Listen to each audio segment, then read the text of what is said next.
مرنے کے بعد بھی اولاد سے رشتہ ٹوٹتا نہیں ماں باپ کا۔ جس طرح زندگی میں والدین کے حقوق ہیں اولاد کے ذمے، مرنے کے بعد بھی والدین کے حقوق اولاد کے ذمے واجب الادا ہوتے ہیں۔ مختلف احادیث میں ان کا ذکر موجود ہے۔ پہلا حق الصلاۃ علیہما، ان پر جنازہ پڑھنا ہے۔ تجہیز و تکفین تدفین اس کے زمرے میں آتی ہے۔ وہ اولاد خوش نصیب ہے جو اپنے ماں باپ کا یہ حق ادا کر پاتی ہے، ورنہ ایسے بد نصیب لوگ بھی ہیں جنہیں جنازہ آتا نہیں ہوتا اور ساری زندگی لوگوں کے جنازوں میں جا کے رسم ادا کر کے آ جاتے ہیں، اور جب اپنے ماں باپ انتقال کر گئے تو یہ دھوکہ پھر ان کے ساتھ بھی انہیں کرنا ہوتا ہے۔ تو وہ کیا سوچ رہے ہوں گے کہ یہ ماں باپ کے مرنے کے بعد ان کا پہلا حق تھا جو ہم نے ادا نہیں کیا۔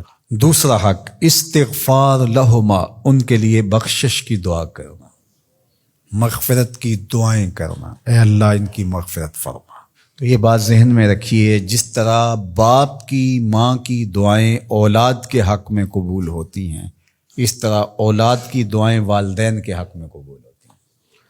تو ان کے لیے استغفار کیا جائے۔ ایک شخص فوت ہوا اور اپنی بدعمالیوں کی وجہ سے قبر میں جکڑا گیا، تو بعد میں اچانک اس سے عذاب اٹھا لیا گیا کچھ عرصے کے بعد۔ تو بارگاہ عزدی میں عرض گزار ہوا، مالک میرے اعمال تو ایسے نہیں تھے کہ مجھے ان مشکلوں سے نکال کے کھڑکی کھول دی گئی جنت کی، تو کہا کہ تیرے مرنے کے بعد تیری بیوی کے ہاں جو بیٹا پیدا ہوا، تیرا بچہ پیدا ہوا، پھر اس نے اس کو پروان چڑھایا، اب وہ بولنے لگا اور اس کو وہ درس گاہ میں چھوڑ آئی، تو استاد نے اس کو پڑھایا، بیٹا پڑھو بسم اللہ الرحمن الرحیم، تو اس نے یہ پڑھا، مجھے شرم آئی کہ اس کا بیٹا مجھے رحمان الرحیم کہہ رہا ہے اور میں اس کو عذاب دوں۔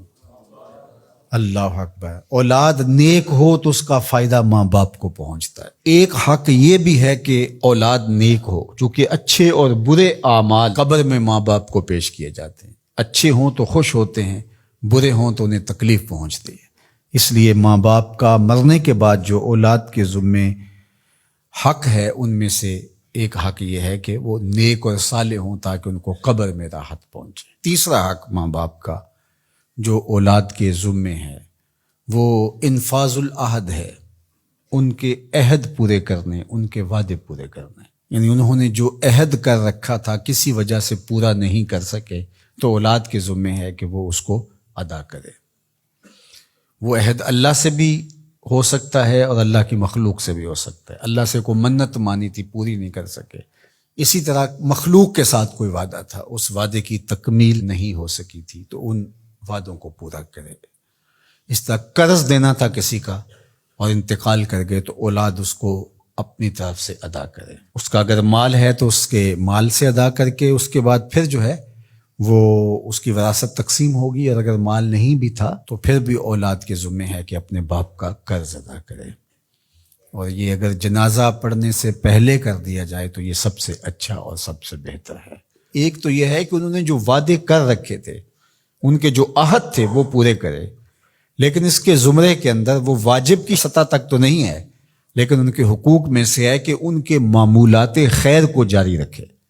یعنی جو وہ اچھے کام کرتے تھے، غریبوں کی مدد کرتے تھے، لوگوں کو کھانا کھلاتے تھے، اپنے علاقے کی مساجد کی ذمہ داریاں لیے ہوئے تھے، مدارس کی ذمہ داریاں لیے ہوئے تھے، غرباء کے علاج معالجے کی ذمہ داریاں لیے ہوئے تھے، اس طرح اور رفاعی ذمہ داریاں اپنے ذمہ انہوں نے لے رکھی تھی، تو ان کے انتقال کے بعد اگر صلاحیت اور حالت مالی ایسی ہو تو اولاد کو اس تسلسل کو ٹوٹنے نہیں دینا چاہیے، کہ یہ نہیں ہے کہ اب والد صاحب چلے گئے، ماں چلی گئی تو غریب رشتہ دار جو پردے سے ان کی مدد ہوتی تھی اور ان کے گھر کا چولہا جلتا تھا، تو ماں کے جانے کے بعد اب اولاد کہے کہ یہ آپ کا اور اس کا تعلق تھا، وہ چلی گئی تو کام ختم نہیں۔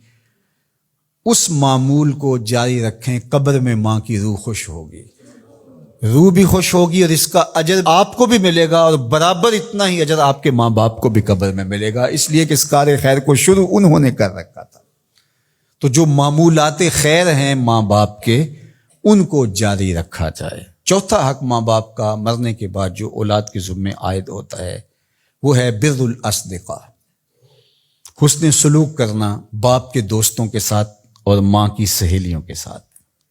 خالہ ماں کی جگہ پہ آتی ہے اور چچا باپ کی جگہ پہ آتا ہے، تو ماں کے انتقال کے بعد جو ماں کی طرف سے رشتہ داری کا سلسلہ ہے اس کو توڑ نہ دیا جائے کہ اب ماں نہیں رہی تو رشتے بھی ختم، اس طرح باپ نہیں رہا تو رشتے بھی ختم، تو ان کے ساتھ صلہ رحمی کی جائے۔ مرنے والے والدین کے حقوق کو کون ہے ایسا دین جو اس طرح بیان کرے گا؟ آج دنیا یورپ کی بات کرتے ہیں، وہ تو زندہ ماں باپ کو اولڈ پیپلز ہوم میں چھوڑ آتے ہیں۔ ایک ماں 10 بچوں کو پال لیتی ہے، 10 بیٹوں کو ایک باپ پالتا ہے، پھر 10 بیٹے مل کر ایک باپ کو نہیں پال سکتے۔ تو خوش نصیب ہیں وہ لوگ جو اپنے ماں باپ کی خدمت کو شعار زندگی کہتے ہیں۔